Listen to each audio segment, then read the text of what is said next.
Wala kang hiyang bata. Kaninakawan mo na ang kumpanya, ninakawan mo pa ang mga biktima ng bagyo. Itinakwil na kita bilang anak. Ang mga salitang iyon ni Don Vicente ay tila mga talim na humiwa sa katahimikan ng marang, yang bulwagan ng Molo Mansion. Bago pa man makasagot si Trinidad, naramdaman niya ang isang mabilis at mainit na pagdapo ng palad sa kanyang kaliwang pisngi. Hindi niya narinig ang tunog ng sampal dahil mas malakas ang ugong ng pagkabasag ng kanyang puso.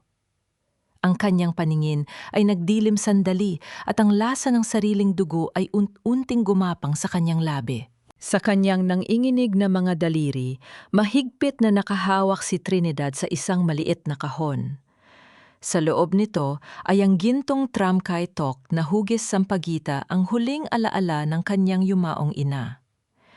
Kanina lamang habang tinitignan niya ang hiya sa salamin, puno ang kanyang puso ng pag-asa. Balak niyang i-auction ang tanging kayamanang ito upang idagdag sa pondo para sa mga pamilyang nawala ng tirahan dahil sa nagdaang bagyo. Ngunit ang pag-ibig na inalay niya para sa kanyang pamaiya at sa mga nangangailangan ay binaliktad ng isang malupit na kasinungalingan. Dad, please, hindi totoo yan, Esteban. Tell them the truth. Pagmamakaawa ni Trinidad, ang kanyang boses ay tila isang marahang bulong na nalulunod sa gitna ng baha. Lumingon siya kay Esteban, ang lalaking nanghako sa kanya ng kasal sa harap ng dambana. Ngunit sa halip na pagtatanggol ang nakita niya, ay ang malamig na mga mata nito. Inakbayan ni Esteban si Rosario, ang pinsan ni Trinidad, na ngayon ay humihikbi ng peke sa balikat ng lalaki. I'm sorry, Trinidad, but the evidence is clear. You betrayed our trust. Bakit mo nagawang gamitin ang kumpanya para sa sarili mong luho? Malamig na sabi ni Esteban. Ang bawat salita nito ay tila isang karayom na unting ibinabaon sa bawat himaymay ng pagkatao ni Trinidad. Naramdaman ni Trinidad ang panunuyo ng kanyang lalamunan. Ang bawat hininga ay tila may kasamang bubog na sumusugat sa kanyang dibdib. Ang kanyang mga paa ay naging tila bigat na hindi niya kayang dalhin. Ang mga taong kanina lamang ay yumuyukod sa kanya bilang reyna ng Iloilo na yon ay nakatingin sa kanya ng may pandidiri at pait. Ang kislat na mga chandelier sa kisame ay tila nagiging mga matatalim na bituin na handang tumusok sa kanyang mga mata.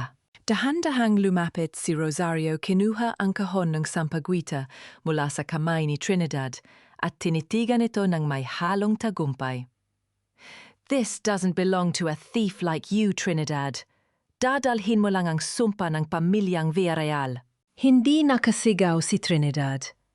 Ang sakit na nararamdaman niya ay masyadong malalim para sa isang simpleng tinig. Ang tanging nagawa niya ay titigan ng kanyang ama, ang lalaking binuo ang kanyang mundo na ngayon ay siya ring sumisira dito. Nakita niya ang pagkapuot sa mga mata ni Don Vicente, isang puot na mas masakit pa kaysa sa anumang sampal. Layas umalis ka sa pamamahay na ito bago ko pa malimutan na nanggaling ka sa dugo ko. Wala kang ititira kahit isang kusing, ang huling hatol ng kanyang ama. Kinaladkad si Trinidad ng mga gwardiya palabas ng mansion. Nang bumukas ang malaking pintuan, sinalubong siya ng hagupit ng hangin at malakas na pagbuhos ng ulan. Ang kanyang mamahaling bestida ay agad na nabasa at nadumihan ng putik sa labas ng gate. Habang dahan-dahang sumasara ang bakal na pinto, naiwan si Trinidad na nakaluhod sa malamig na semento mag-isa sa gitna ng unos. Bakit sa gitna ng lahat ng aking sakripisyo, ang tanging natira sa akin ay ang amoy ng basang lupa at ang pait ng pagkakanulo? Hanggang kailan ko kayang dalhin ang bigat ng pangalang Villarreal kung ang tanging ibinigay nito sa akin ay sugat na hindi na maghihilom? Ang bawat patak ng ulan na humahampas sa aking balat ay tila mga maliliit na karayom na nagnanais na itabi ang huling init ng aking buhay. Sa bawat hakbang ko palayo sa gate ng mansion, unti-unting nawawala ang bigat ng aking pangalan, ngunit napapalitan ito ng isang nakalulunod na kawalan. Hindi ang lamig ng bagyo ang pumapatay sa akin, kundi ang katotohanang sa buong Iloilo.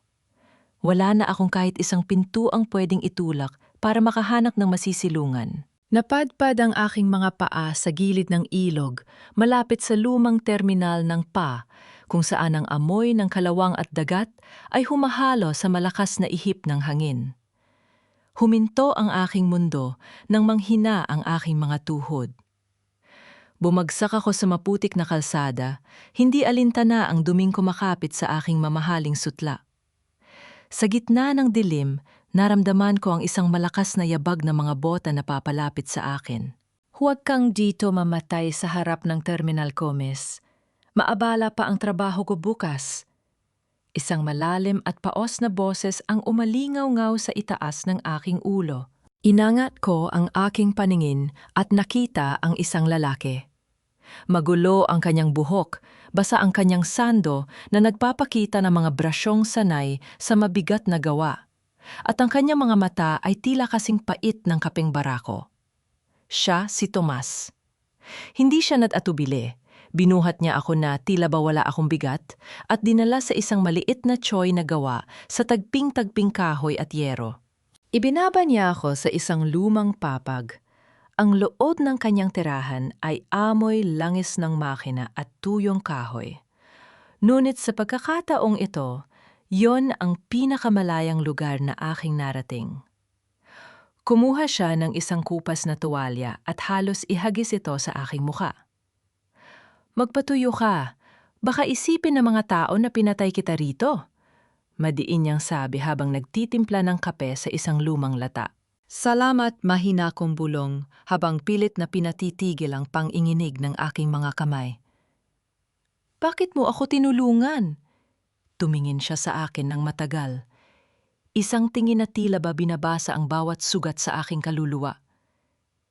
Hindi kita tinulungan dahil mabait ako.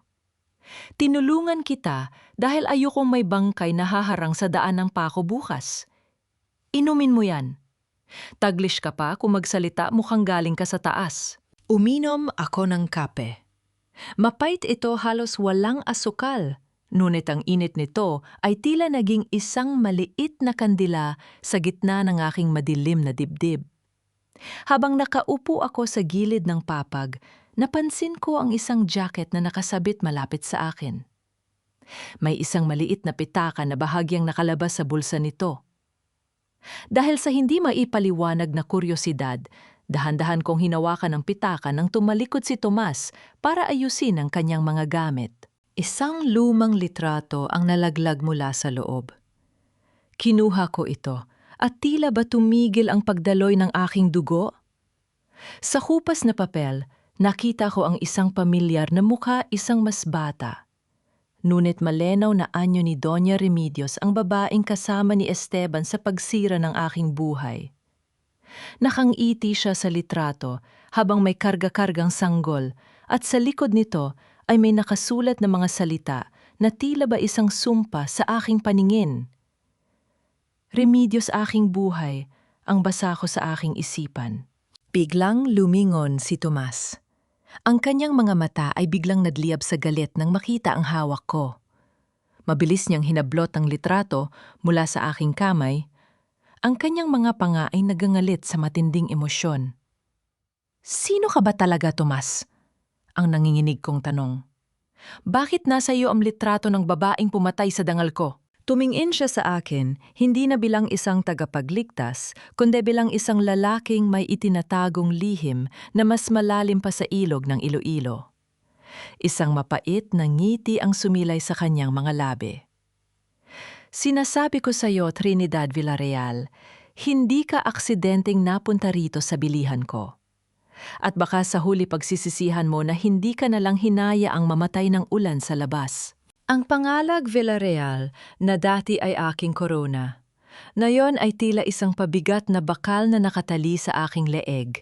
Pilit akong inilulubog sa malalim na putika ng Iloilo. Hindi ko na mabilang kung ilang beses akong nang inig sa loob ng isang oras. Ang bawat hangin na pumapasok sa mga siwang ng tagping-tagping yero ay tila nanunuot sa aking mga buto. Nakabalot ako sa isang lumang kumot na amoy dagat at kalawang malayo sa malalambot at mabangong sedan na nakagisans ko sa mansion. Ang aking mga kamay na dati ay tanging pluma at baso ng kristal lamang ang hinahawakan, na yon ay puno ng gasgas at dumi. Narinig ko ang kalansing ng isang lumang sandok na tumatama sa palayok. Humahalimuyak ang amoy ng usok mula sa uling at ang bango ng luya. Lumapit si Tomas, bitbit ang isang basag na mangkok na may umuusok na lugaw. Wala itong dekorasyon. Walang mamahaling sahog, kundi purong puting kanin na may kaanting alat. Kumain ka na. Huwag kang maginarte. Wala tayo sa isang 5-star hotel. Kung gusto mong mabuhay, lunukin mo yan. Matigas niyang sabi habang inilalapag ang mangkok sa tabi ng aking papag. Hindi ko kayang hawakan ng kutsara. Mahina akong sagot. Nakita ko ang aking mga daliri na nanginginig ng husto dahil sa taas ng aking lagnat. Ang bawat galaw ko ay tila isang malaking paghihirap. Tumingin si Tomas sa akin, bakas ang pagkairita sa kanyang mga mata. Ngunit may kung anong lambot na sumilay nang makita niya ang aking kalagayan. Isang malalim na buntong hininga ang kanyang pinakawalan bago siya naupo sa gilid ng papag. Kinuha niya ang kutsara, hinipan ng mainit na lugaw at dahan-dahang inilapit sa aking mga labi. Ganyan ba talaga kayong mga mayayaman? Kahit pagsubo ng pagkain, kailangan pa ng utusan? Madiin niyang tanong, ngunit ang kanyang pagkilos ay sadyang maingat. Wala na akong yaman, Tomas. Wala na akong utusan. Wala na akong kahit ano, bulong ko bago dahan-dahang tinanggap ang lugaw. Ang init nito ay tila isang haplos ng pag-asa na gumagapang sa aking lalamunan patungo sa aking nanlalamig na puso. Sa bawat subo na ibinibigay ni Tomas, tila unt-unting nabubura ang put na naramdaman ko kanina. Isang sandali ng katahimikan ang bumalot sa aming dalawa, tanging ang tunog ng ulan na tumatama sa yero ang nagsisilbing musika. Napansin ko ang kanyang mga kamay magaspang puno ng kalyo at may mga bakas ng itim na langis mula sa makina. Ngunit, ang mga kamay na ito na tila napakalayo sa aking mundo, ang tanging humahawak sa akin ngayon upang hindi ako tuluyang mahulog sa bangin ng kamatayan. Bakit ka galit na galit sa kanila, Tomas, sa mga Montenegro sa pamilya ko? Tanong ko sa gitna ng katahimikan. Napatigil ang kanyang kamay. Ang kanyang mga panga ay muling naggangalit. Ibinaba niya ang mangkok at tumayo nang hindi tumitingin sa akin. Lumakad siya patungo sa pintuan at tumanaw sa madilim na ilog. Ang mga katulad niyo, akala niyo ay pera ang sagot sa lahat. Hindi niyo alam na ang bawat pisong kinukuha niyo may buhay na sinisira. Seryoso niyang pahayag. Ang Doña Remedios na yan, hindi niyo kilala ang tunay na demonyo sa likod ng maganda niyang mukha. Bago pa man ako makasagot, isang malakas na katok ang yumanig sa marupok na pintuan ng Choi. Hindi ito katok ng isang kaibigan. Ang bawat bagsak ng kamao sa kahoy ay tila isang banta ng panganib. Tomas, alam naming nandiyan ang babaeng Villarreal. Ilabas mo siya kung ayaw mong sunugin namin ang lungga mo. Sigaw ng isang boses mula sa labas. Nanlaki ang aking mga mata. Ang takot na akala ko ay lumipas na kasabay ng bagyo ay muling nagbalik mas matindi at mas nakakasakal. Tumingin sa akin si Tomas at sa pagkakataong ito, nakita ko ang isang kakaibang kislap sa kanyang mga mata. Isang desisyon na magbabago sa aming dalawa. Huwag kang gagawa ng ingay, Trinidad. Kung gusto mong makita ang bukas, gawin mo ang sasabihin ko. Ibigay mo na ang babaeng yan, Tomas. Ang basura ay dapat nang itapon sa tamang tambakan bago pa bumaho ang buong bengkang. Ang boses na iyon mula sa labas ay tila isang hagupit ng latigo na muling nagpaalala sa akin ng aking kinalalagyan. Ako, si Trinidad Villarreal, na dati ay tinitingala bilang reyna ng Iloilo, ay tinatawag na ngayon na basura ng mga taong dati ay yumuyukod sa aking harapan. Nasa luba ko ng madilim at masikip na taguan sa ilalim ng mga kalawanging makina ng pa, habang ang amoy ng langis at dumi ay humahalo sa aking mabilis na paghinga. Napakait ng tadhana ang isang babaeng lumaki sa bango ng mga sariwang rosas at mamahaling pabango ay kailangan ngayong magtago sa gitna ng grasa para lamang mabuhay. Ang bawat tibok ng aking puso ay tila isang babala, isang mabilis na tambol na nagsasabi sa aking buong pagkatao na ang mundong aking kinaginsa ay tuluyan na ngang gumuho. Naramdaman ko ang panginginig ng aking mga kamay habang nakakuyom ang mga ito sa aking dibdib.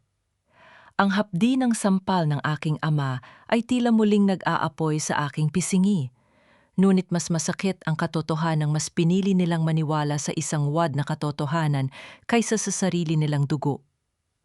Ganito ba talaga ang halaga ng isang anak? Isang pagkakamali lang, at ang lahat ng taon ng pagmamahal ay mabubura ng isang malupit na hinala. Wala rito ang hinahanap niyo. Umalis na kayo bago ko pagamitin itong wrench sa mga bunggo nyo.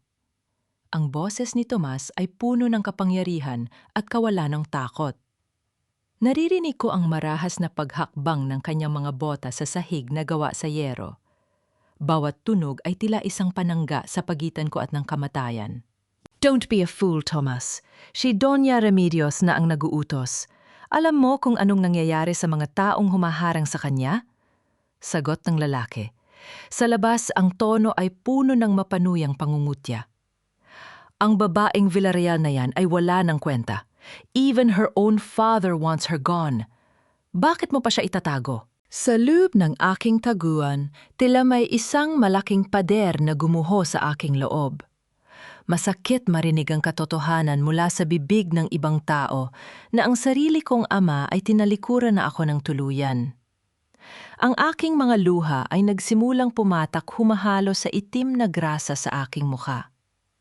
Wala na akong dangal. Wala na akong pamilya. Ako ay isang anino na lamang na nagtatago sa dilim. Sabihin mo sa donya mo ang mga Montenegro ay sanay magnakaw ng buhay ng iba, pero sa pagkakataong ito, wala silang makukuha sa akin. Madiin na sagot ni Tomas. Narinig ko ang isang malakas na tunog ng pagkakaladkad ng bakal tila isang babala na hindi siya aatras. Pagkalipas ng ilang sandali ng nakabibinging tensyon, narinig ko ang paalis na mga yabag na mga lalaki at ang pagharurot ng kanilang sasakyan palayo. Dahan-dahang binuksan ni Tomas ang takip ng aking taguan. Ang liwanag mula sa kanyang lumang lampara ay tumama sa aking mga mata. Inilalantad ang aking kalunos-lunos na kalagayan. Inabot niya ang kanyang kamay sa akin. Isang kamay na puno ng itim na dumi, ngunit sa sandaling yun anong pinakamalinis at pinakaligtas na bagay na aking nakita. Umalis na sila, pero hindi pa tapos ang lahat, Trinidad. Remedios won't stop until she sees you broken, sabi ni Tomas habang tinutulungan akong tumayo. Ang kanyang mga mata ay nananatiling seryoso, ngunit may bahid ng pagsisisi na hindi ko maipaliwanag. Bakit mo ginagawa ito, Tomas? You're risking your life for a woman you don't even know. Tanong ko habang pinupunasan ang aking mga luha gamit ang dulo ng aking basang bestida. Tumingin siya sa akin at sa unang pagkakataon nakita ko ang isang matinding pait sa kanyang mga labi. Dahil ang Doña Remedios na sumisira sa iyo ngayon, siya ang babaeng pumatay sa pagkatao ko bago pa man ako matutong lumaban. Magpahinga ka na. Bukas kailangan nating mag-isip kung paano tayo mabubuhay sa mundong wala ng puwang para sa atin. Habang nakatingin ako sa labas ng bintana sa dumadaloy na ilog ng Iloilo, isang tanong ang paulit-ulit na bumabalot sa aking isipan. Hanggang kailan ko kayang dalhin ang pait ng pagkakanulo? Kung ang tanging taong tumulong sa akin ay may dala ring sariling sugat na kasing lalim ng sa akin. Ang bawat hininga ko ay tila pag-inom ng lason dahil ang taong nagbigay sa akin ng kanlungan ay siya ring may hawak ng kutsilyong maaring tumapos sa aking natitirang tiwala. Kinamagahan ng sikat ng araw ay pilit na sumisilip sa mga butas ng yero, nagbibigay ng malabong liwanag sa loob ng madilim na tsoy. Nakaupo si Tomas sa isang lumang gulong. Ang kanyang mga kamay ay abala sa paglilinis ng isang kinalawang na piyesa ng makina. Ang bawat kaskas ng tilang may langis sa bakal ay tila ba isang ritual ng paglimot. Ngunit ang tensyon sa pagitan naming dalawa ay mas matalas pa sa anumang kagamitan dito. Hindi ko na matiis ang katahimikan. Kinuha ko ang lumang litra, tumula sa ibabaw ng kanyang mesa, ang litrato ni Doña Remedios na may karga-kargang sanggol. Ang aking mga daliri ay nanginginig habang hinahawakan ng kupas na papel na tila pa naging isang mainit na uling sa aking palad. Tomas, hindi mo pa sinasagot ang tanong ko. Bakit nasa iyo ang larawang ito? Bakit mo sinabing pinatay niya ang pagkatao mo? Ang aking boses ay nanginginig puno ng takot na baka ang tanging taong pinagkakatiwalaan ko ay isa ring lason sa aking buhay. Napatigil si Tomas. Ibinaba niya ang hawak na bakal at dahan-dahang tumingin sa akin. Ang kanyang mga mata na dati ay puno ng galit, ngayon ay nababalot ng isang malalim at nakalulunod na pighati. Tumayo siya at lumapit sa akin sapat na malapit para maamoy ko ang pinaghalong langis at pawis sa kanyang katawan. Ang sanggol sa larawang, yan Trinidad. Yan ang aninong kinatatakutan ng mga Montenegro. Ang kanyang boses ay tila isang malalim na bulong mula sa hukay. Yan ang anak na itinapon ni Remedios dahil mas pinili niya ang kapangyarihan at ang pangalang Villarreal. Yan ang batang iniwan sa ulan katulad ng ginawa nila sa iyo kagabi. Nanlaki ang aking mga mata. Ang bawat salita niya ay tila isang malakas na sampal na yumanig sa aking buong pagkatao. Tomas, ikaw ang anak niya. Isang mapait na halahak ang pinakawalan ni Tomas habang kinukuha ang litrato mula sa aking kamay. Anak sa papel, oo, pero sa puso niya, isa lang akong mansa na kailangang burahin. Ginamit ko ang lahat ng lakas ko para mabuhay, para makita ang araw na babagsak siya. At nang makita-kita sa gitna ng ulan na isip ko, ikaw ang perepektong sandata para makuha ang hustis, yang matagal ko nang hinihintay. Napaatras ako hanggang sa tumama ang aking likod sa malamig na pader. Ang bawat haplos niya sa akin, ang pagliligtas niya sa akin mula sa mga lalaki kagabi. Lahat ba yon ay bahagi lamang ng isang malamig na kalkulasyon? So you're just using me. Katulad ka rin ba nila, Tomas? Ang aking mga luha ay muling pumatak mas masakit kaysa sa anumang ulan. Lahat ba ng malasakit mo ay peke dahil lang sa hanti? Tumingin si Tomas sa akin. At sa pagkakataong ito, nakita ko ang isang mabilis na pagbabago sa kanyang ekspresyon. Akmang hahawakan niya ang aking balikat, ngunit agad din niyang binawi ang kanyang kamay. Tila ba natatakot na madumihan ako ng kanyang dumi? Noong una iyon ang plano ko. Pero nang makita-kitang nanginginig sa lagnat at pilit na tinatago ang tramkaytok ng nanay mo, nakita ko ang sarili ko sa iyo, Trinidad. Mahina niyang sabi.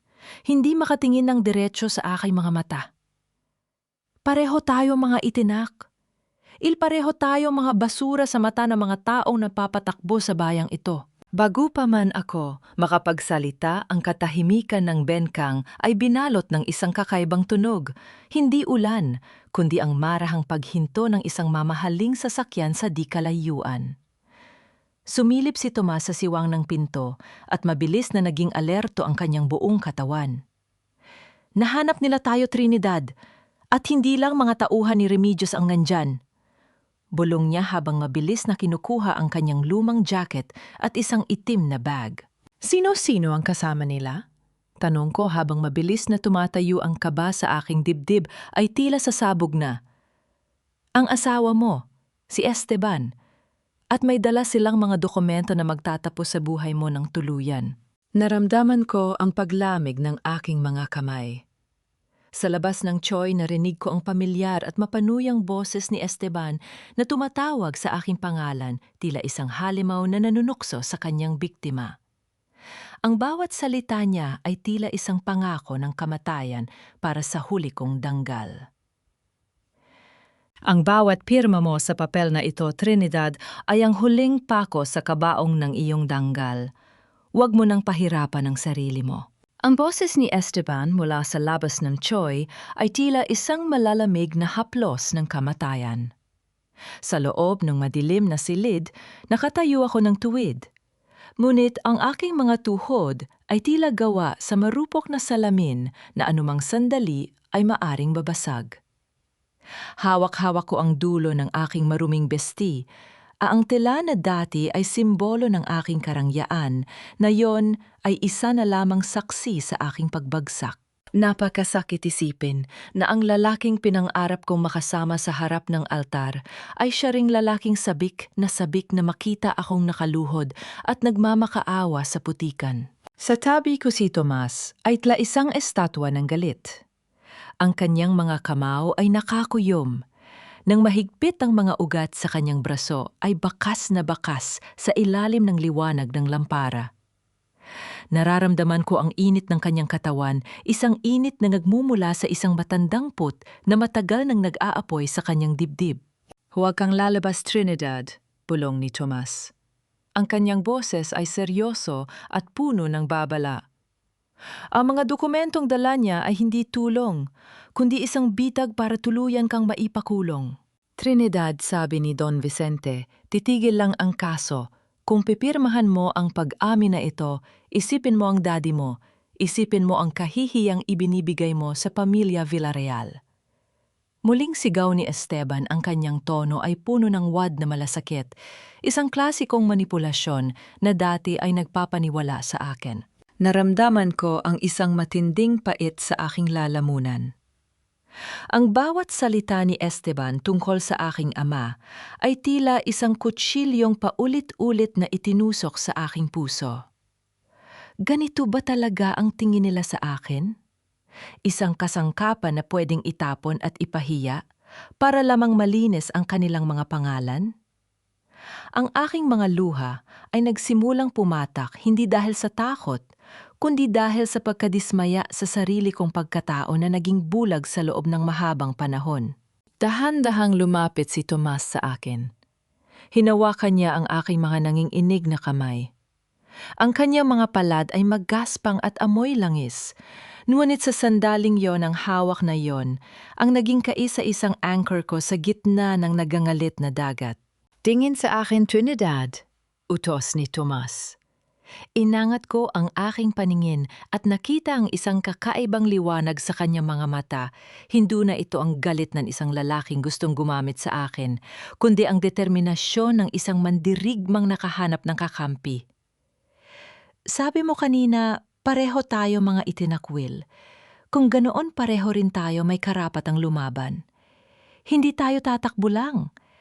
Pagbabayarin natin sila sa bawat luhang ibinuhos mo." Sa gitna ng tensyon at sa banta ni Esteban sa labas, naramdaman ko ang isang kakaibang pagbabago sa aking loob. Ang takot na kanina ay nakakasakal ay unti-unting napalitan ng isang malamig na determinasyon. Tiningnan ko si Tomas at tumango ako. Isang tahimik na kasunduan ang nabuo sa pagitan naming dalawa, ang alyansa ng mga sugatang puso.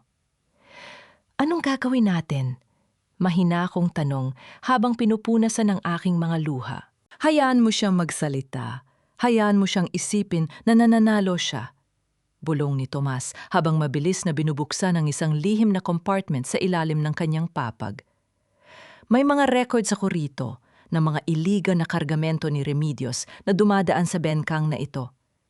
Gagamitin natin ang sarili nilang kasakiman para mahulog sila sa sarili nilang hukay. Sa labas narinig namin ang marahas na paghampas ni Esteban sa pintuan. Ang bawat kalabog ng kahoy ay tila isang huling babala. Subalit sa loob ng Choi, wala ng Trinidad na nagtatago. Ang bawat tibok ng aking puso ay hindi na para sa takot, kundi para sa bawat hakbang ng aming pagbabalik.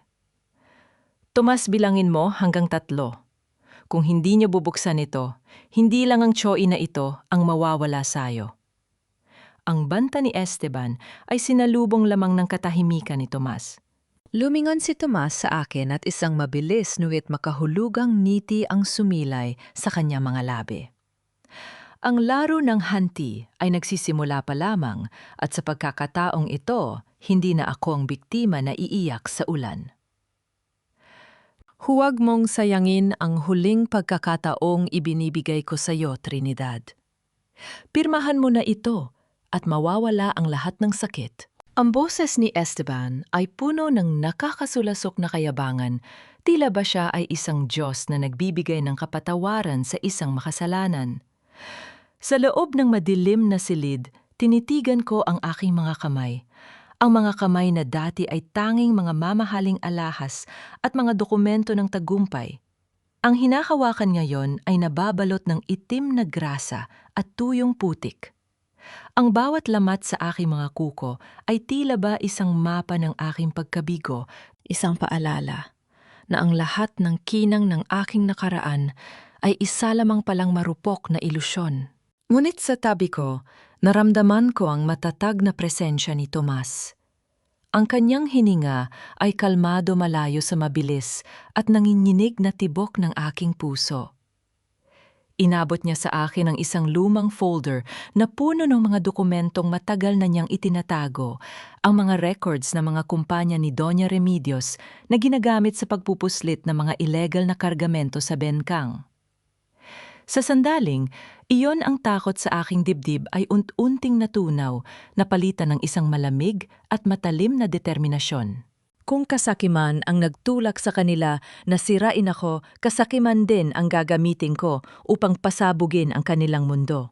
Dahan-dahan kong milapitan ang pinto. Naramdaman ko ang magaspang na kahoy sa aking palad bago ko ito dahan-dahang itinulak. Ang liwanag ng umaga na hinaluan ng amoy ng basang lupa ay tumama sa aking muka. Nakatayo roon si Esteban, suot ang kanyang mamahaling suit na tila ba hindi nababagay sa madumi at maputik na paligid ng terminal. Sa likuran niya ay ang dalawang lalaking nagtatago ng kanilang mga muka, handang gumawa ng karahasan sa isang iglap. Akala ko ay tuluyan ka na ngang naging daga rito sa bilihan ni Tomas. Mapang-uyam na bungad ni Esteban habang iniaabot ang isang ballpen at ang dokumento ng pag-amin. Sign it, Trinidad. Gawin mo ito para sa daddy mo, para hindi na siya mas lalong mapahiya sa buong Iloilo. Tinitigang ko siya ng diretso sa mga mata. Hindi ko ipinakita ang panginginig ng aking tuhod. Sa halip isang maliit at misteryosong ning-iti ang aking pinakawalang isang niting. Alam kong maglalagay ng pag-aalinlangan sa kanyang isipan.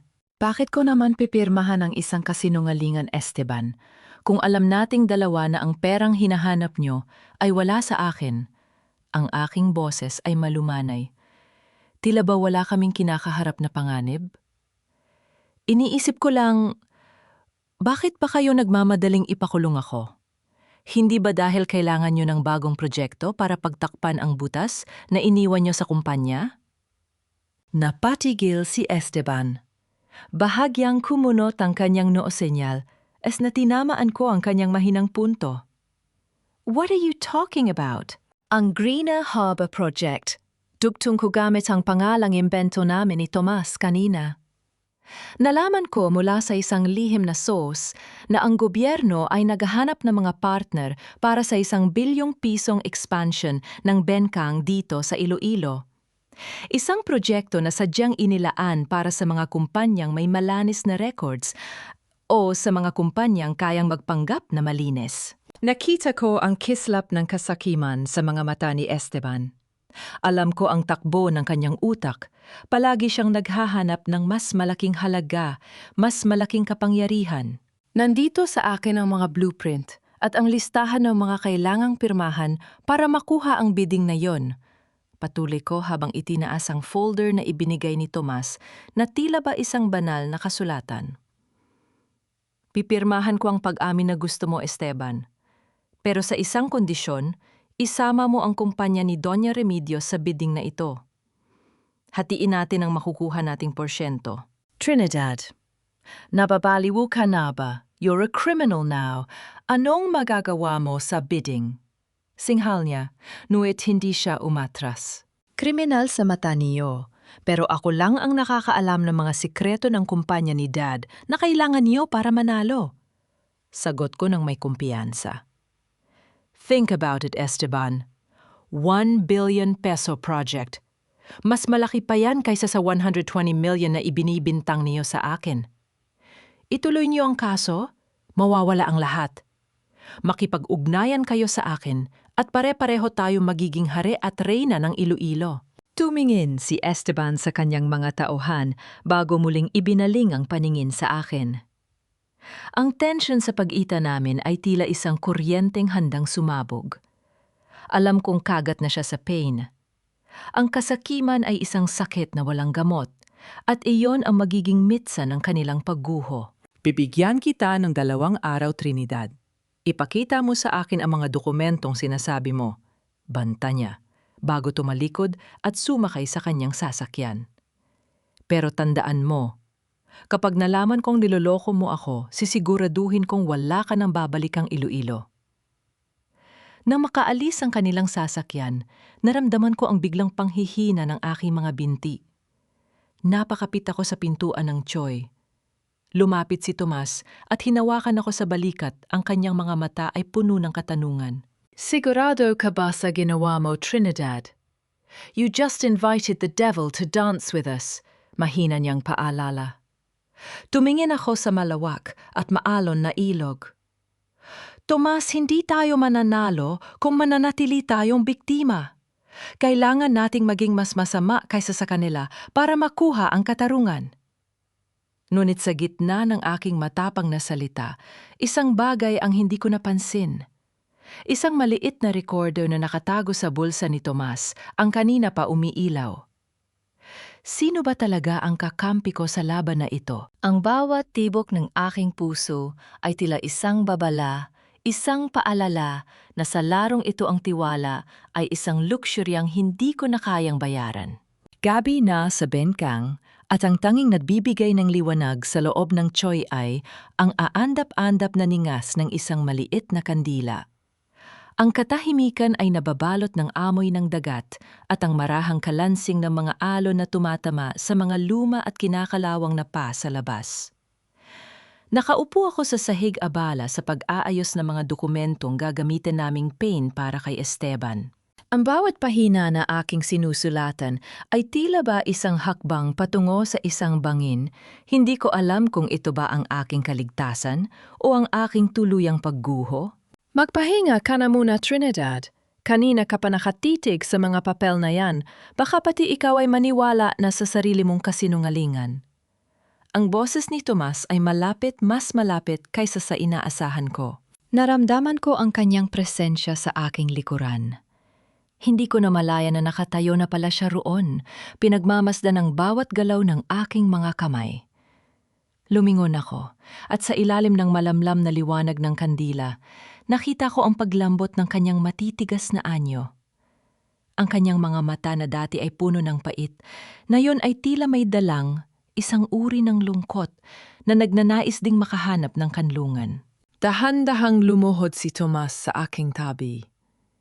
Kinuha niya ang isang basang tela mula sa isang timba at bago pa man ako makapagsalita, marahan niyang itinaas ang kanyang kamay patungo sa aking muka. Napatigil ang aking hininga nang madama ko ang malamig na tela na humahaplos sa aking pisngi. Maingat na pinupunasan ng itim na grasa na kumapit sa aking balat simula pa kanina. Don't move. Ang dumi mo na Trinidad. Hindi bagay sa isang Villarreal ang may mansa sa muka.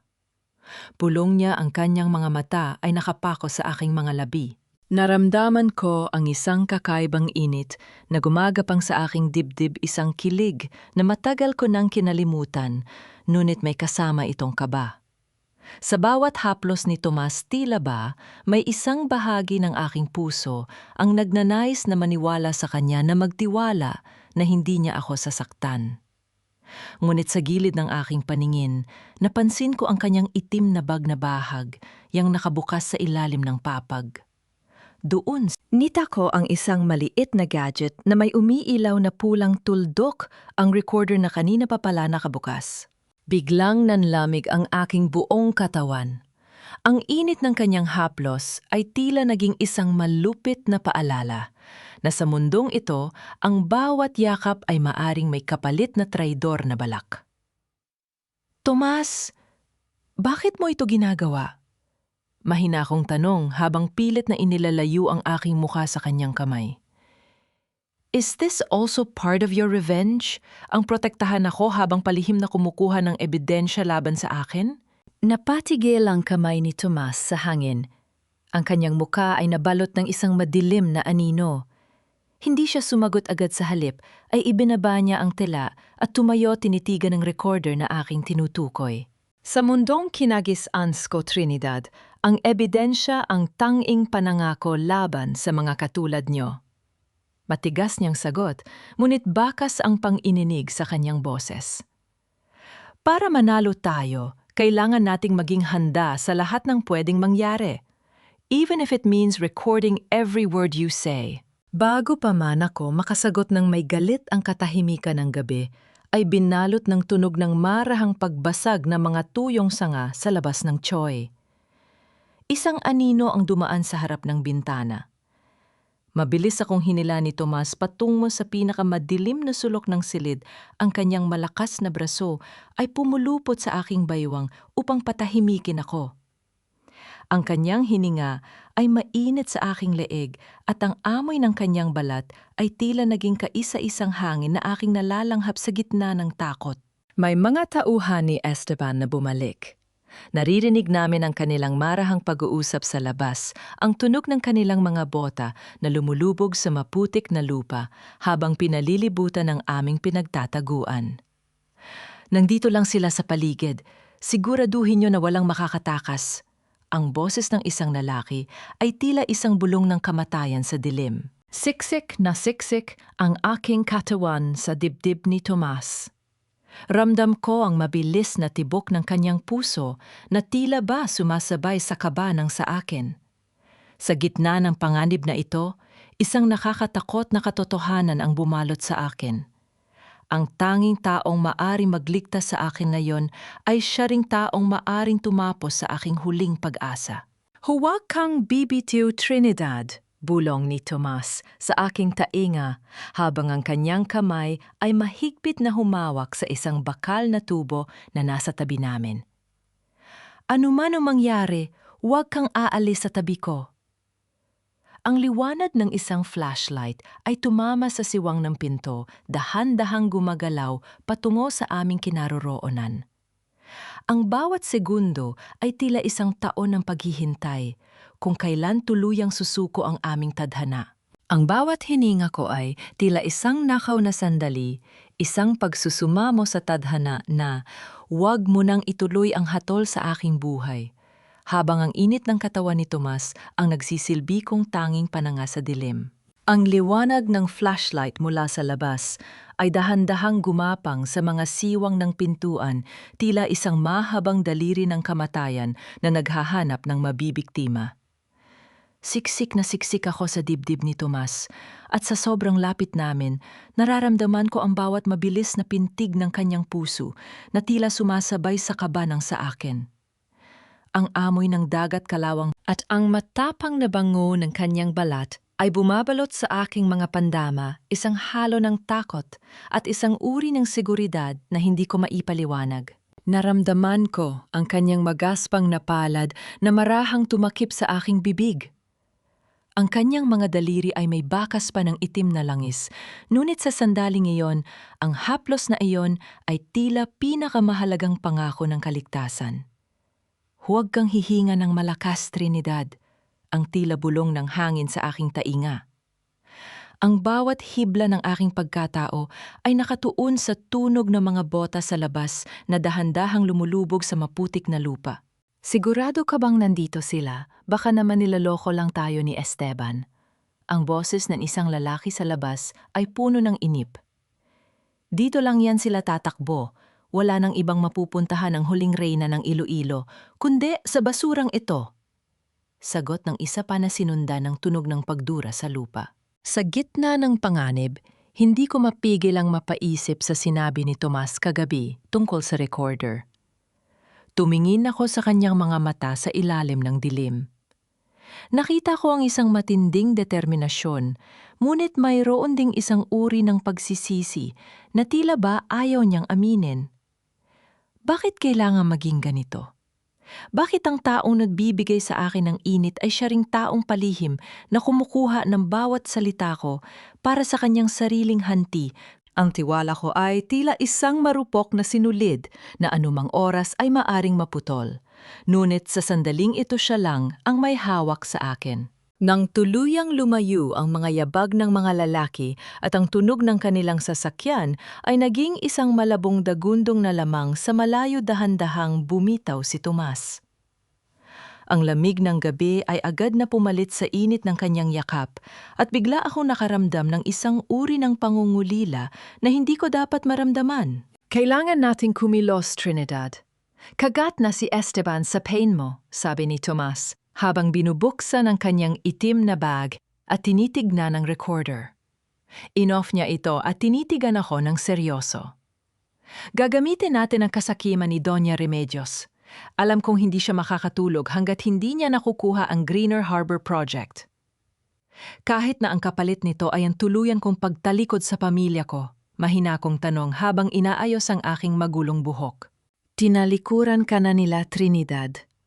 Ang pirma na hinihingi ni Esteban ay ang iyong hatol. Pero ang pirma na hihilingin natin sa kanila, iyon ang magiging mitsa ng kanilang pagguho.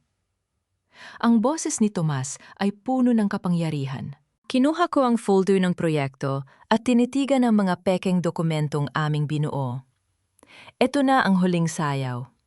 Isang maling hakbang at pareho kaming lalamunin ng mga Montenegro. Ngunit bago pa man ako makapagsalita, ang katahimikan ng gabi ay muling binalot ng tunog ng isang teleponong nagriring. Hindi kay Tomas, kundi ang lumakong telepono na nasa loob ng aking bag. Ang screen ay umilaw sa dilim, inilalantad ang pangalan na tila isang sumpa sa aking paningin. Esteban. Nanginginig ang aking kamay nang sagutin ko ang tawag. Hello? Trinidad, my love. Ang boses ni Esteban ay puno ng mapanuyang tamis.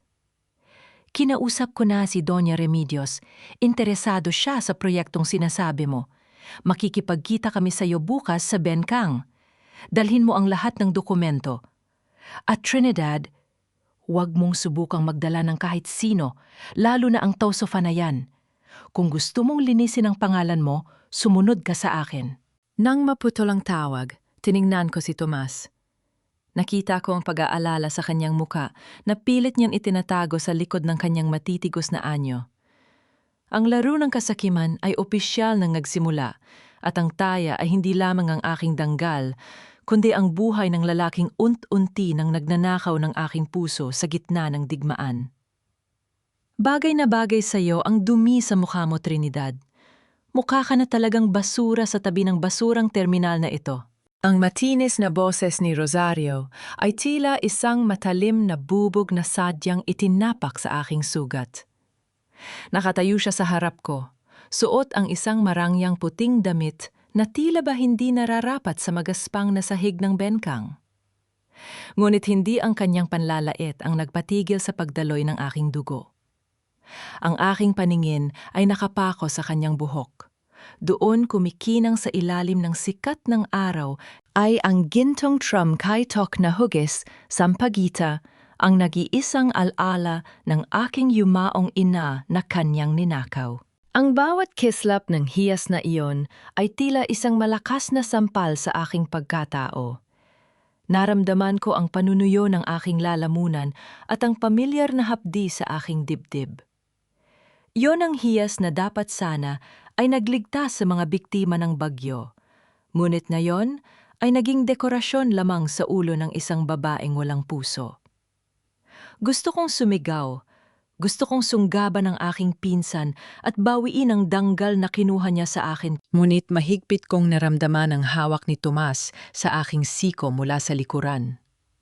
Isang hawak na nagpapaalala sa akin na kailangang manatiling malamig ang aking ulo sa gitna ng nag-aapoy na galit.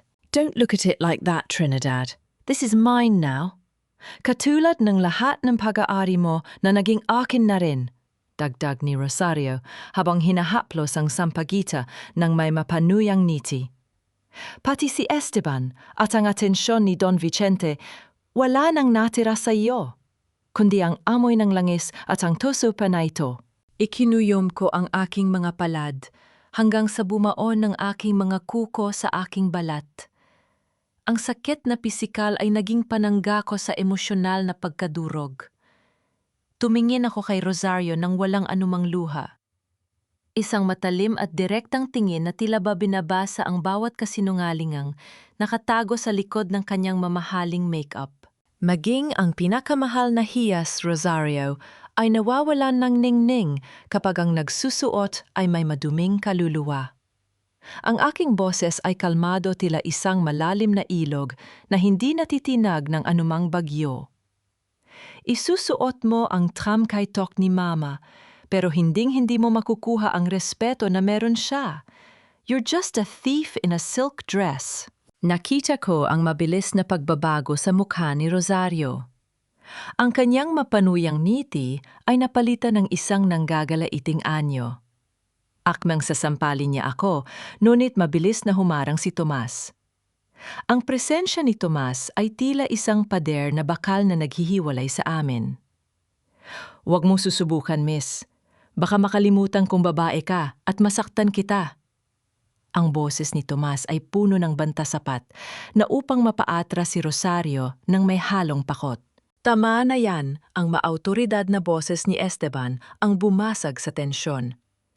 Lumapit siya sa amin, bit-bit ang isang mamahaling panulat at ang mga dokumento ng Greener Harbor Project. Kasunod niya ay si Doña Remedios na suot ang kanyang klasikong maskara ng isang mapagkumbabang ginang, nulit ang kanyang mga mata ay nagliliyab sa kasakiman sa proyektong akala nila ay magliligtas sa kanila. "Trinidad, let's get this over with. Pirmahan na natin ang kasunduan para sa Bencang expansion," sabi ni Esteban habang inilalapag ang mga papel sa ibabaw ng isang lumang lamesang kahoy na amoy dagat. "Pagkatapos nito, maari mo nang kunin ang tramkaitok ng nanay mo at umalis na kayo sa Iloilo ng tahimik." Tiningnan ko ang mga dokumento. Ang bawat pahina ay tila ba isang bitag na sadyang inihanda namin ni Tomas. Sa likod ng mga komplikadong legal na termino ay ang mga aminin nila na sila ang may-ari ng mga kumpanya sa ilalim ng proyektong ito, mga kumpanyang sadyang dinisenyo upang maging ebidensya ng kanilang money laundering. Dahan-dahan kong hinawakan ang panulat. Naramdaman ko ang paglamig ng aking mga daliri. Isang maliit na hakbang na lamang at ang katarungang matagal ko nang hinihintay ay tuluyan ng magaganap. Ngunit bago ko idampi ang tinta sa papel, tumingin ako kay Tomas. Nakita ko sa kanyang mga mata ang isang lihir na mensahe. Ang recorder sa kanyang bag ay patuloy na umiiral. "Wait!" mahina kong sabi, habang tinititigan si Doña Remedios.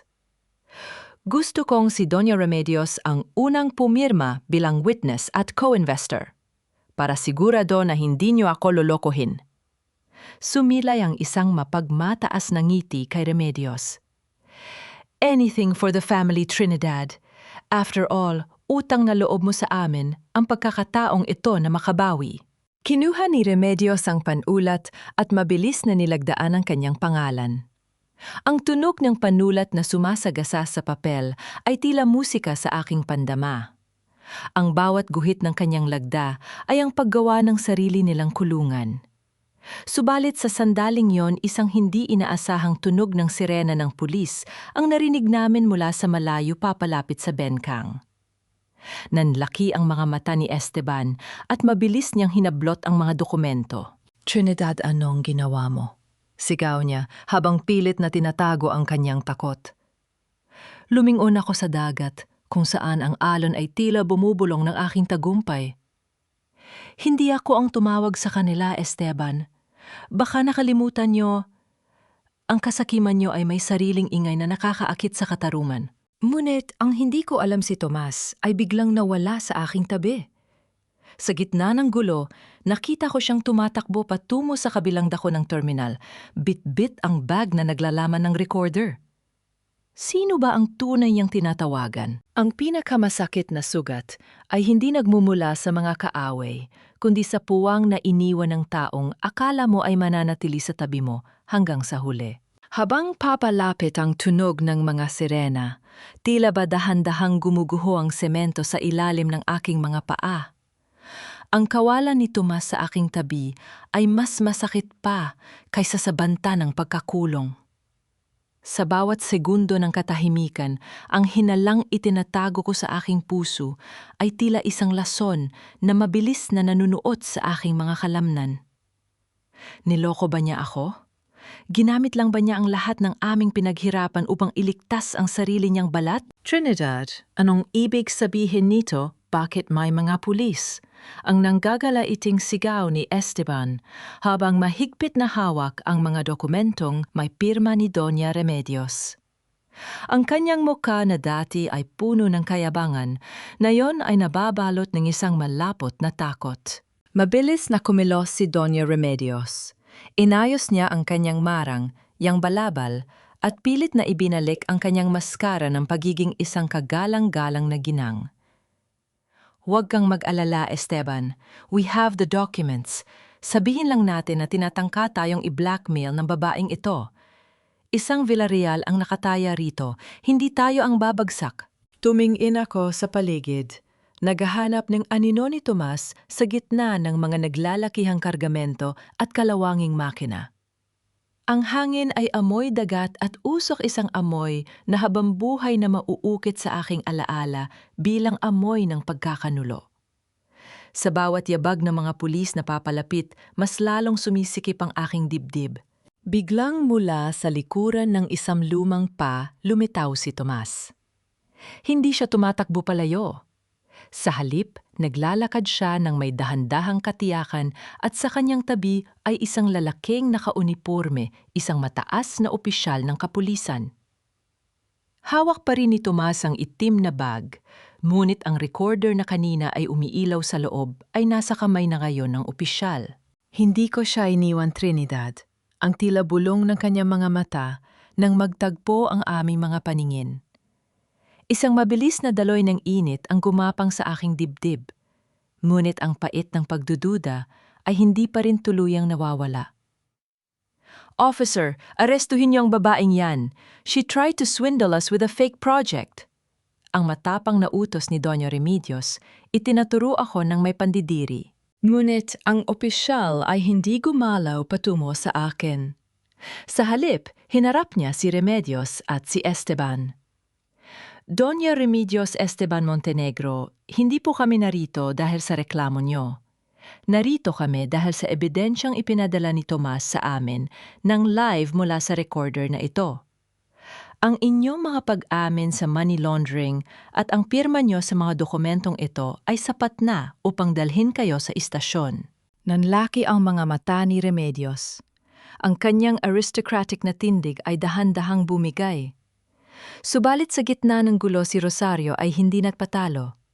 Mabilis siyang kumilos at hinablot ang isang matulis na bakal mula sa sahig. Huwag kayong lalapit. Kung babagsak kami, isasama ko ang babaeng ito.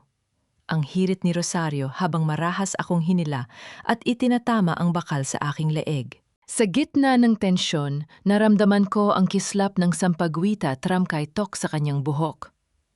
Ang huling alaala ni Mama ay naging saksi sa huling pagkabaliw ng aking pinsan.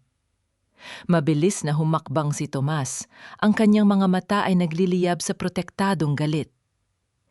Huwag mong sasaktan si Trinidad Rosario, tapos na ang laro nyo. Ang boses ni Tomas ay puno ng panganib. Wala na akong pakialam, sinira nyo ang buhay ko, ang sigaw ni Rosario. Sa isang mabilis na pagkilos, binitawan niya ako, ngunit itinaas niya ang kanyang kamay patungo sa kanyang ulo. Marahas niyang hinablot ang sampagwita tramkaytok at itinutok ito sa malalim na tubig ng ilog. Kung hindi ito magiging akin, hinding-hindi mo na rin ito makikita, Trinidad. Napatigil ang tibok ng aking puso. Ang huling piraso ng aking dangal, ang huling haplos ng aking ina ay handa nang itapon sa kailaliman ng putikan. Ang bawat sakripisyo ko, ang bawat luhang ibinuhos ko sa bengkang na ito, lahat ba ay mauuwi sa isang huling pagkatalo? Tumingin ako kay Tomas at nakita ko ang isang desisyon sa kanyang mga mata na natpabilis ng aking hininga. Tomas, huwag! Tila huminto ang pag-inog ng mundo nang makita ko ang gintong sampagwita na lumipad sa hangin isang munting kislap sa gitna ng madilim na langit bago ito tuluyang nilamon ng nagngangalit na agos ng ilog. Ang bawat segundo ay tila naging isang taon ng pagdurusa habang pinagmamasdan ko ang huling alaala ng aking ina na nawawala sa ilalim ng madilim at maputik na tubig. Kasabay ng pagtama ng hiyas sa ibabaw ng ilog ay ang mabilis na pag-alo ng tubig na tila humahalahak sa aking kawalan. Naramdaman ko ang panghihina ng aking mga tuhod at ang bawat luhang pilit kong pinipigil simula pa kagabi ay tuluyan ng umagos, humahalo sa alat ng dagat at pait ng aking kapalaran. No, ang aking naging tila pader na sigaw na bumasag sa aking lalamunan. Ngunit bago pa man ako makahakbang patungo sa gilid ng terminal, isang mabilis na anino ang dumaan sa aking tabi. Si Tomas. Hindi siya nag-atubili. Hindi siya nag-isip ng kahit anong panganib. Isang malakas na pagtalo ng ginawa niya patungo sa malalim at mapanganib na bahagi ng ilog. Ang tunog ng kanyang katawan na tumama sa tubig ay tila isang malakas na pagkabagbag na yumanig sa aking buong pagkatao. Ang ilog ng Iloilo, na kilala sa malalakas na agos, lalo na matapos ang isang bagyo, ay tila isang dambuhalang bibig na handang lumamon sa sinumang mga ngahas na pumasok dito. Tomas, pumalik ka rito mapanganib ang agos, ang aking pagsusumamo habang nakadungaw sa gilid ng kang. Ang aking mga kamay ay mahigpit na nakakapit sa kalawanging rehas. Ang bawat segundo na hindi siya lumiletaw sa ibabaw ng tubig ay tila isang kutsilyong untunting pumuputol sa aking hininga. Sa kabilang dako, ang mga pulis ay mabilis na kumilos. Narinig ko ang malakas na tulog ng paglock ng mga posa sa mga kamay ni na Esteban at Tonya Remedios. Ang bawat kalansing ng bakal ay tila isang matamis na katarungan. Ngunit wala itong halaga sa akin kung ang kapalit nito ay ang buhay. Nang lalaking nagturo sa akin kung paano muling tumayo. Officer, bitawan niyo ako. Hindi niyo alam kung sino ang kinakalaban niyo. Ang bulyaw ni Esteban. Ang kanyang mukha ay namumula sa hiyang nararamdaman sa harap ng mga taong dati ay yumuyukod sa kanya. Si Doña Remedios naman ay nanatiling tahimik. Ngunit ang kanyang mga mata ay nakapako sa tubig kung saan tumalon si Tomas. Sa unang pagkakataon, nakita kong isang bahid ng takot at tunay na pighati sa kanyang mga mata. Isang takot na baka ang anak na itinapon niya ay tuluyan ng mawala bago pa man niya ito muling mahawakan. Tomas, please, lumitaw ka na?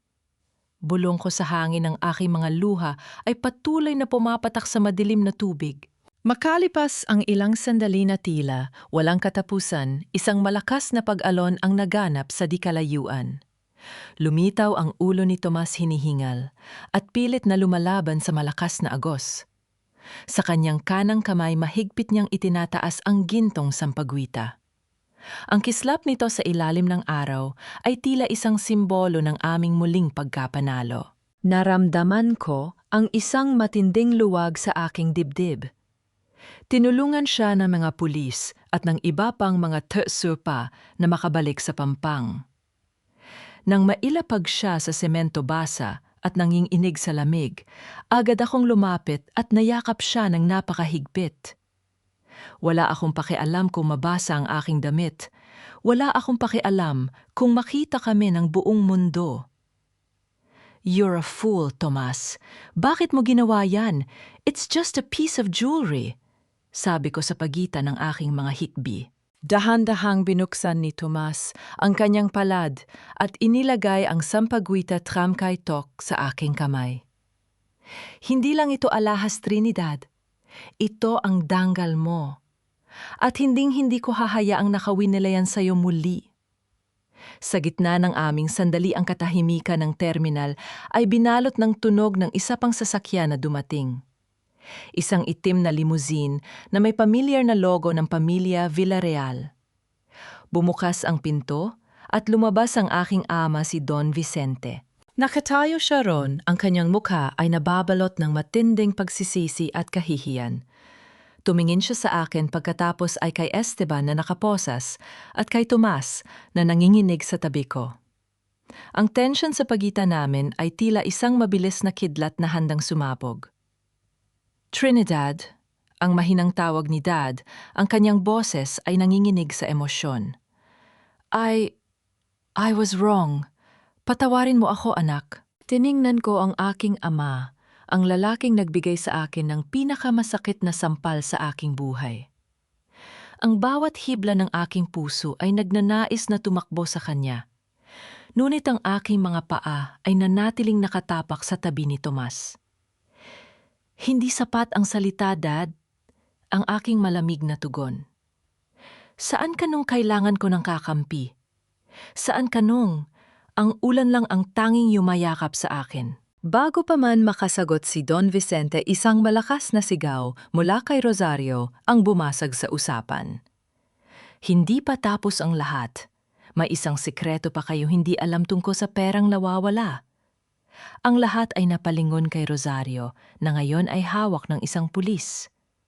Ang kanyang mga mata ay naglalagablab sa isang huling tawa ng isang talunan ay tila isang lason na nagnanais na sumira sa huling kapayapaan ng aking puso. Sa gitna ng kaguluhan, habang mahigpit ang hawak ng mga pulis sa kanyang mga braso, humaggalpak ng tawa si Rosario. Ang kanyang buhok ay gulo-gulo at ang kanyang mamahaling damit ay may bahid ng putik, ngunit ang kanyang mga mata ay nagliliyab sa isang uri ng katuwaan na nakapanging gilabot. Tumingin siya kay Don Vicente, ang aking ama, na ngayon ay nakatayo ng tila isang estatwa ng pighati sa harap namin. Akala mo ba, Tito Vicente, ay si Esteban lang ang may kasalanan? Ang mapanuyang tanong ni Rosario, ang boses ay matinis na umalingaw-ngaw sa buong benkang. Ang 120 milyong piso na nawala, hindi iyon ninakaw ni Trinidad. At hindi rin yon basta itinago lang ni Esteban. Ginamit yon ni Esteban para bayaran ang mga lihim na utang mo sa sugal at sa mga nabigong investment na matagal mo nang itinatago sa pamilya. Naramdaman ko ang tila paghinto ng pag-ikot ng mundo. Lumingon ako sa aking ama. Ang kanyang mukha na dati ay simbolo ng katatagan at danggal ay dahan-dahang namutla. Umiwas siya ng tingin at sa sandaling yon ang lahat ng aking paggalang sa kanya ay tila isang marupok na baso na nahulog at nadurog sa libu-libong piraso. Ang sampa na ibinigay niya sa akin sa harap ng lahat ay hindi dahil sa galit sa aking pagkakamali, kundi dahil sa takot na mabunyag ang sarili niyang baho. Totoo ba, Dad? Ang aking boses ay halos hindi lumalabas sa aking lalamunan. Ibinigay mo ako, hinayaan mong, sirain nila ang buhay ko para lang protektahan ang sarili mong pangalan. Walang maisagot si Don Vicente. Ang bawat buntong hininga niya ay tila isang pag-amin ng kanyang kaduwagan. Sa tabi ko, naramdaman ko ang paghigpit ng hawak ni Tomas sa aking kamay. Ang init ng kanyang palad ay ang tanging nagpapanatili sa akin sa kinalalagyan ko dahil kung wala siya, baka tuluyan na akong nilamon ng lupang aking kinatatayuan. Tama na ang drama, ang sigaw ng opisyal ng pulis habang marahas na itinulak si Esteban at Doña Remedios patungo sa kanilang sasakyan. Lumingon si Doña Remedios kay Tomas bago siya tuluyang ipasok sa loob. Sa kanyang mga mata nakita ko ang isang huling pagsusumamo, isang tahimik na paghingi ng tawad sa anak na kailanman ay hindi niya kinilala. Ngunit si Tomas ay nanatiling matigas. Tinalikuran niya ang babaeng nagbigay sa kanya ng buhay, ngunit kailanman ay hindi nagbigay ng pagmamahal. Trinidad, let's go. Walang kwenta ang manatili rito, bulong ni Tomas sa akin. Ang kanyang boses ay puno ng protektadong pag-aalaga. Anak, please, makinig ka sa akin, ang pagsusumamo ni Don Vicente. Akmang hahawakan niya ang aking balikat, ngunit mabilis akong umiwas. Huwag, Don Vicente. Ang Trinidad na anak mo ay namatay na noong gabing itinapon mo siya sa ulan. Ang aking malamig na tugon. Ang Trinidad na nasa harap mo ngayon ay ang Trinidad na binuhay ng ilog na ito at ng lalaking tinawag mong basura. Tinalikuran namin ang aking ama at ang marangyang limousine na dati ay pangarap ko. Naglakad kami ni Tomas patungo sa kanyang lumang Choy habang ang tunog ng mga sirena ay unt-unting naglalaho sa malayo. Ang bawat hakbang ko sa maputik na kalsada ay tila isang paglaya mula sa mga tanikala ng aking nakaraan. Nang makarating kami sa loob ng Choy, ibinigay muli ni Tomas sa akin ang Sampaguita Tramkay Tok. Basa pa rin ito, ngunit ang kinang nito ay tila mas matindi kaysa noon. Tumingin ako kay Tomas at sa gitna ng katahimikan ng gabi, naramdaman ko ang isang kakaibang uri ng kapayapaan. Tomas, bakit mo ginawa yan? Pwede kang mamatay sa agos ng ilog. Mahina kong tanong habang pinupunasan ang kanyang basang buhok gamit ang isang lumang tuwalya. Inabot ni Tomas ang aking kamay at tinitigan ako ng malalim. Dahil sa gitna ng lahat ng dumi ng mundong ito, Trinidad, ikaw lang ang kaisa-isang bagay na totoo. At kung kailangang lumubog ako sa putikan para lang makita kang muling nagnaningning, gagawin ko. Naramdaman ko ang isang matinding kurot sa aking puso. Hindi ito ang sakit ng pagkakanulo, kundi ang sakit ng isang pag-ibig na nagsisimula ng humilom. Subalit bago pa man kami makapagsalita ng higit pa isang malakas na tunog ng pagkatok ang yumanig sa aming pintuan. Hindi ito pulis, at hindi rin ito si Don Vicente. Isang pamilyar na anino ang nakita namin sa labas ng bintan, na isang taong matagal na namin hindi nakikita, at may dalang balita na magbabago sa aming balak na pananahimik. Haluling tangka ng paghihigant, ang pinakamahirap na aminin sa sarili ay ang katotohanang ang mga taong dapat ay ating kanlungan ang siya palang unang nagnanais na tayo ay mawasak. Sa kabila ng marahang pag-ingit ng pinto, isang matandang muka ang sumilip mula sa dilim. Si Aling Rosa, ang matapat na mayordoma na nagpalaki sa akin sa mansion, ang tanging taong umiyak ng palihim nung ako ay itaboy sa ulan. Basang-basa siya nang inginig ang mga kamay at may yakap-yakap na isang maliit na latang kalawangin. Aling Rosa, bakit po kayo nandito? Delikado po ang panahon. Ang aking nag-aalalang tanong habang mabilis siyang pinapatuloy sa loob ng Choy. Hindi sumagot ang matanda sa halip, ay iniabot niya sa akin ang lata. Trinidad, anak, bago ako paalisin ng daddy mo sa mansion, nahanap ko ito sa ilalim ng sahig ng kwarto ng mama mo. Hindi ko ito ibinigay sa kahit kanino, dahil alam kong ikaw lang ang may karapatang humawak nito.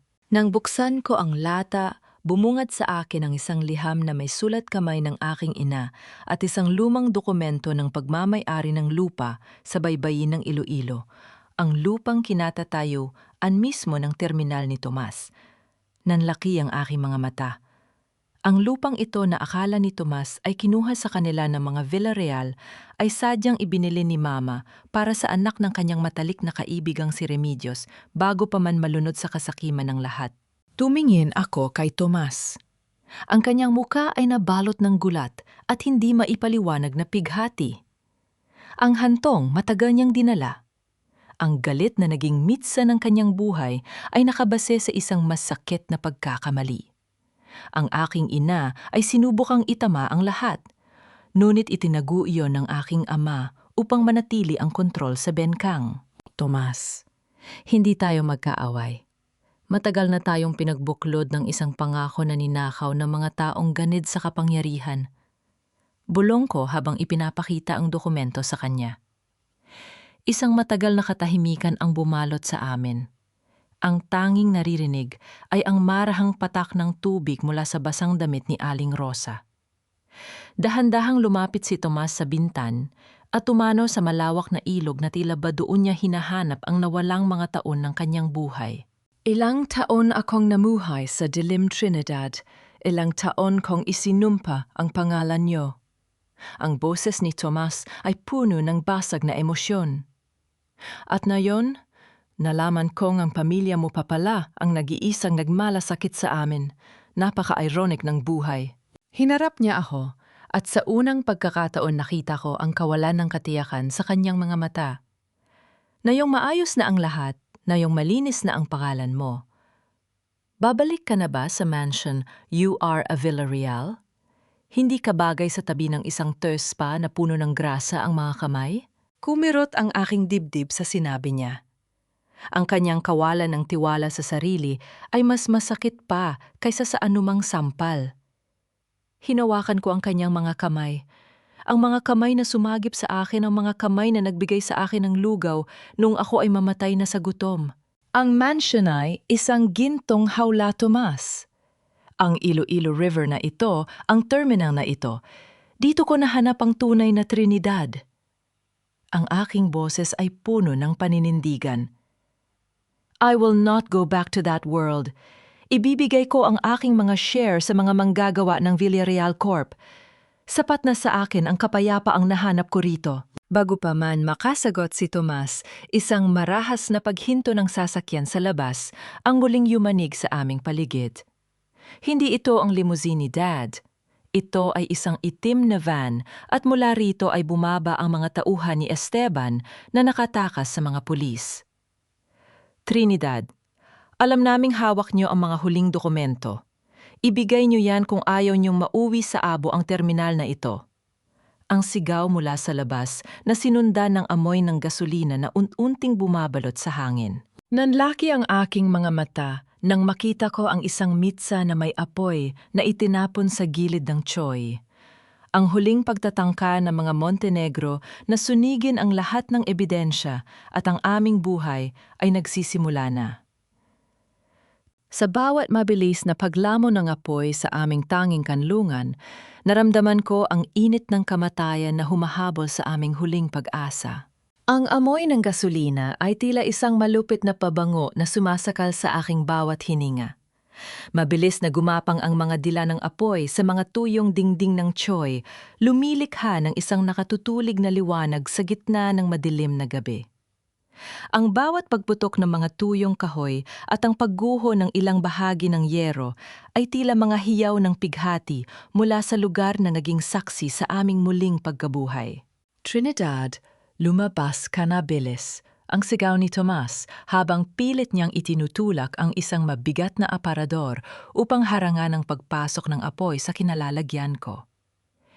Hindi kita iiwan, Tomas, ang mga dokumento, ang ebidensya, ang aking pagsusumamo habang pilit kong inaabot ang latang ibinigay ni Aling Rosa.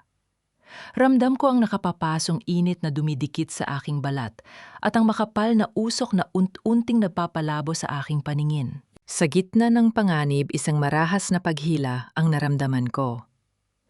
Binuhat ako ni Tomas ng pasandalang kanyang katawan, ang nagsilbing panangga laban sa mga bumabagsak na uling at abo. Sa isang malakas na pagtulak, nagawa naming makalabas ng Choy bago pa man tuluyang gumuho ang bubong nito. Bumagsak kami sa maputik na kalsada, hinihingal, habang ang aming tanging tahanan ay tuluyan ng nilalamon ng naggangalit na apoy. Naririnig namin ang mabilis na pagtakas ng itim na van, sa malayo ang tunog ng gulong nito na humahablot sa putik ay tila isang huling pangungutya mula kay Esteban. Ngunit sa sandaling iyon, wala akong pakialam sa kanila. Ang tanging mahalaga ay ang lalaking nakadapa sa tabi ko, ang kanyang mukha ay puno ng uling at ang kanyang mga braso ay may mga bakas ng paso mula sa pagliligtas sa akin. Tomas? Tomas, ayos ka lang ba? Ang nanginginig kong tanong habang pilit siyang pinababangon. Dahan-dahang idinilat ni Tomas ang kanyang mga mata. Sa gitna ng dumi at pagod, isang mahinang ngiti ang sumilay sa kanyang mga labi. Itinaas niya ang kanyang kamay at doon nakita ko ang latang kalawangin na mahigpit niyang hawak. Ligtas ang huling alaala ni Mama. Ligtas ang aming katarungan. I told you, Trinidad. Hinding-hindi ko hahayaang may mawala pa sa iyo.